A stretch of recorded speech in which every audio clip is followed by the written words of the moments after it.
Hi guys, Erin here for another book-related video. Today I'm going to be reviewing City of Bones Part 2, Easy as the Descent by Cassandra Clare. There are spoilers ahead, so in case you don't like spoilers, click off the video now, but if you enjoy spoilers or if you've already read the series, then stick around. My favorite characters are the first discussion, of course, and my favorite character is Jace. He's confident, badass, attractive, and totally inhuman, and I usually go for the non-human types in books and movies, but I'll keep that list of non-human crushes to myself for now.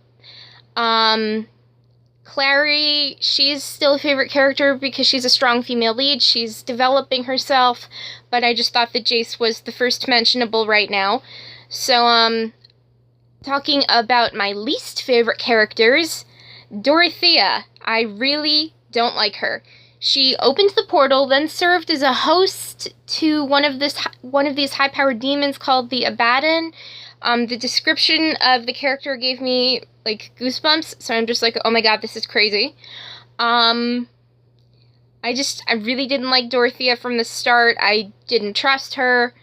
As it turns out, in my last video, I said that I didn't like Luke because he told Clary to go away.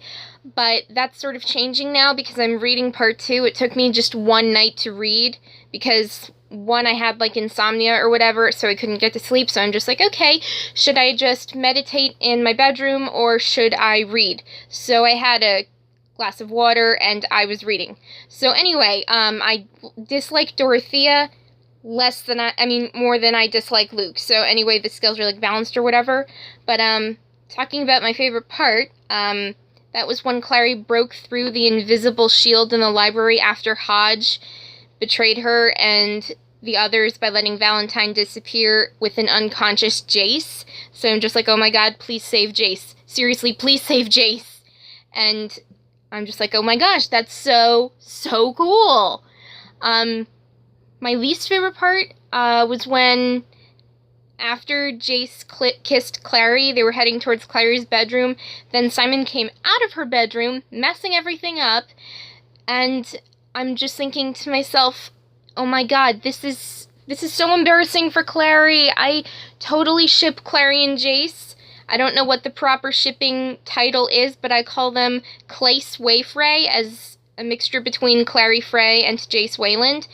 And I'm praying that they get back together because I totally ship them just as hard as I ship Feyre and Rhysand of the Court of Thorns and Roses series. And okay, getting back to the subject here because I'm like reading a bunch of books right now. But anyway, some of the quotes that I like are sarcasm is the last refuge of the imaginatively bankrupt.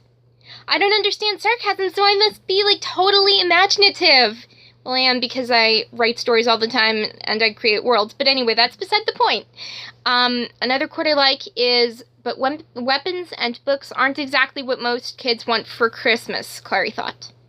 Not true for me, because I love getting books for Christmas every single year. No mention of weapons, though, even though my dad did get me a pocket knife when I was like 10 years old. And that was so cool because I could finally whittle little spears in the backyard of my house and pretend that I'm, like, a savage spear holder or whatever, but it was so fun.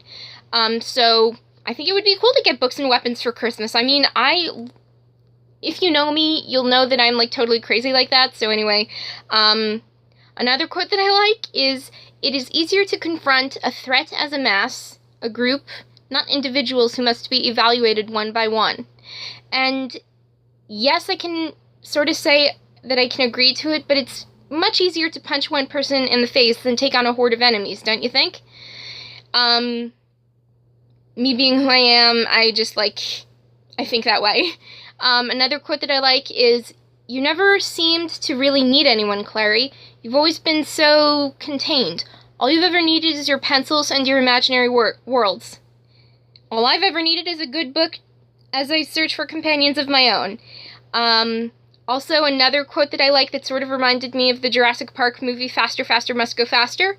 Drive fast, mundane, he said. Drive like hell was following you. That was just the perfect line, and when I read that, I was laughing, actually, even though the scene was really intense. But then I thought back to Jurassic Park, and I'm like, faster, faster, must go faster, and that I saw Jurassic Park when I was a kid, and my dad showed me that scene. He's been repeating the lines from it ever since, so it's just, like, super funny, and I'm just like, hey, Dad, you have to see this! And so I tell him about it, and he's like, okay, faster, faster, must go faster. So it was just really funny. There was, like, some sort of weird connection, so it was just like, okay, cool. So anyway, I will be reading the rest of the book tonight, tomorrow, and the next few days when I don't have work, because I am loving the series so much. Again, thank you, Wolf Saint X, for recommending me the series. You are my Quotev bestie, and I will leave a link to my Quotev webpage below, just in case you want to read some of my fanfictions and stories. And I will be posting City of Bones fanfictions on my webpage, so check it out. And people, like, subscribe, comment, do your thing, and have a good day, everyone!